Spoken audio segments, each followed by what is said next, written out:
Hey y'all, how you hanging in there? Hope you're doing good. I know it's really stressful right now, and everything's mucky and messed up, and everyone has an opinion about this or an opinion about that, and I don't know if you're like me. I'm just trying to do my best, just trying to take care of my family, trying to make sure that life still has some consistency, some normality, while doing my best to make sure that, no one gets a big nasty virus. So I don't know if you're like me. I've just decided that I just need to focus down and focus in on what's best for my family and make sure that we're happy and healthy and thriving during this time when it would be very easy to not be thriving. So today I'm going to address the topic of parenting and parenting styles. I feel like personally the COVID-19 pandemic and subsequent quarantine, asking those of us that are healthy to stay home and to not go out in the public or to be very cautious when we do, definitely put everything under a microscope for me. We all kind of went into our own little vacuums. I definitely went into my own little vacuum where the information that I was receiving was, coming through the media. I wasn't really able to talk with other people as much. I didn't have as much day-to-day interaction. It took more effort to have day-to-day interaction. And so how I was coping and dealing with it was very personal and very limited, limited to my experience, my history, my past. My husband and I were working together. And then once again, it felt like everything was under a microscope because we were all at home all day, every day, and still are. That we really have had the time to notice maybe some flaws we still have as parents, some things that we could do to improve, but also to learn to be grateful for the areas in our life, in our family life, that we're doing really, really good in. So that's what I'm going to share with you today. Some things that I noticed that maybe I need to improve, how I recognize those, and how I develop an action plan to change those things, because it really does matter. So let me tell you a little bit about why I'm really passionate about this topic.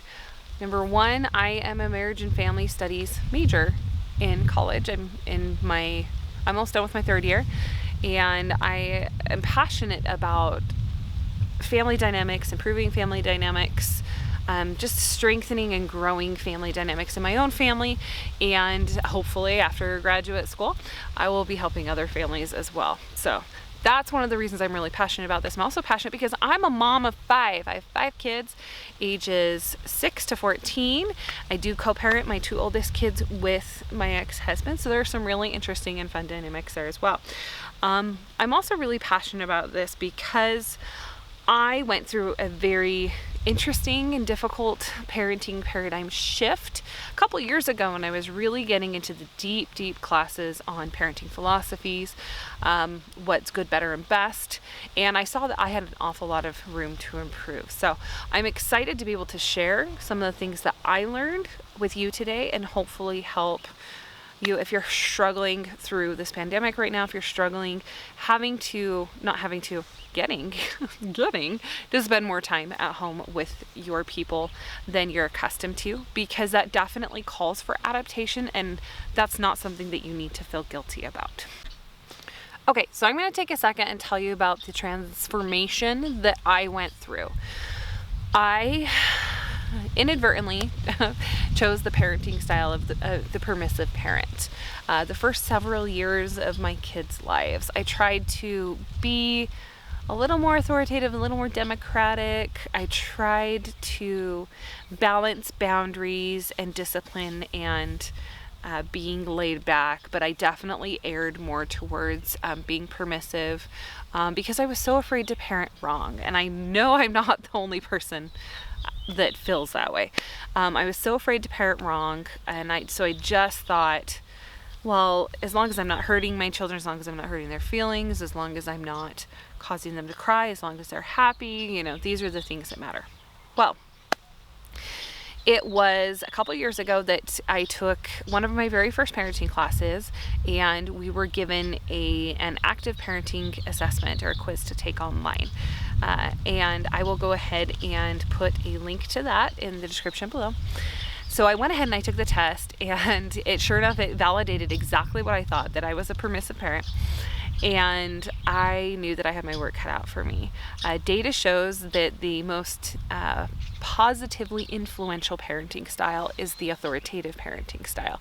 So once I really started to study what that looked like, where the focus is on love and support, healthy boundaries. So what that authoritative parenting style looks like is it looks like modeling for our children, teaching our children, loving them and supporting them, creating opportunities for honest, open communication. And it also looks like giving them limits and boundaries for safety, but also respecting their autonomy and their own agency at the same time. So once again, I knew I had a lot of work to do as a parent. I dove into all the resources my courses offered and a few more. I grew up in my parenting life. I'll say I grew up in my parenting life because it feels like you're growing up again as a parent. Buying, books and books and books and books and books every time there was an issue and every time there was a problem. But I really found some of the absolute best ones. 2 that I would totally recommend if you feel like you're struggling with your parenting style and maybe it's not working for you now that you're spending more time at home with your family, with your children, the first one would be The Anatomy of Peace by the Arbinger Institute. I will put an Amazon link to that below. Incredible book, completely changed my paradigm about parenting and taught me that the focus of parenting should be on helping things go right rather than figuring out what to do when they go wrong. I had this perception that my job was to keep my kids happy, or that my job was to train my children and teach them how to be compliant. And it's not either of those. Yes, my children should be happy, but it shouldn't be at the expense of myself and others. And short-term compliancy does not equal long-term happiness or an education in life, which is really, as parents, what we're supposed to be doing.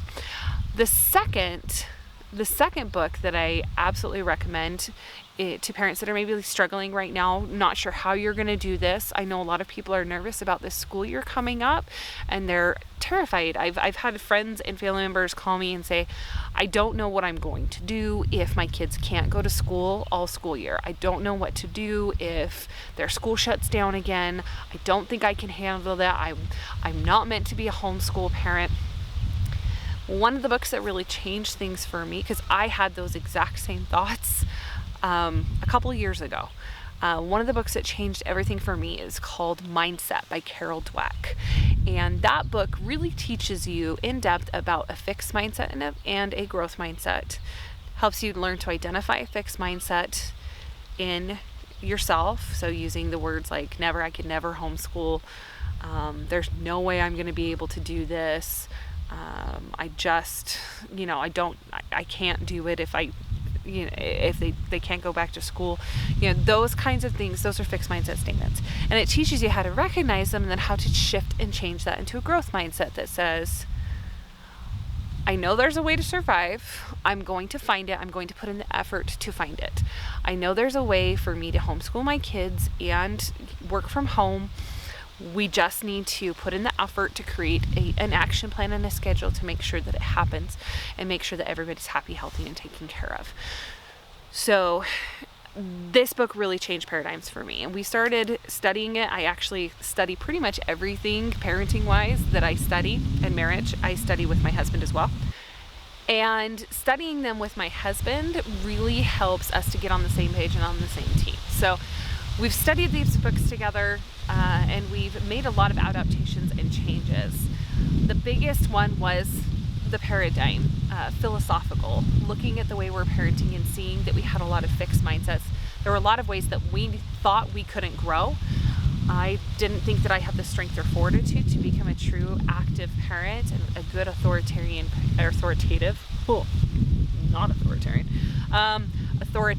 parent. And I was stuck in that mindset. I thought my kids will never change. My kids will never be willing to do the dishes. My kids hate doing chores. My kids I could never homeschool. I'm not meant to be a homeschool mom. I'm just not good enough. I'm just not strong enough. I just don't have the organizational skills. These are all mindsets that I have had in the past. And guess what? In the last 2 years, I went from all of my kids being in public school to homeschooling 1, to homeschooling 2, to homeschooling 5.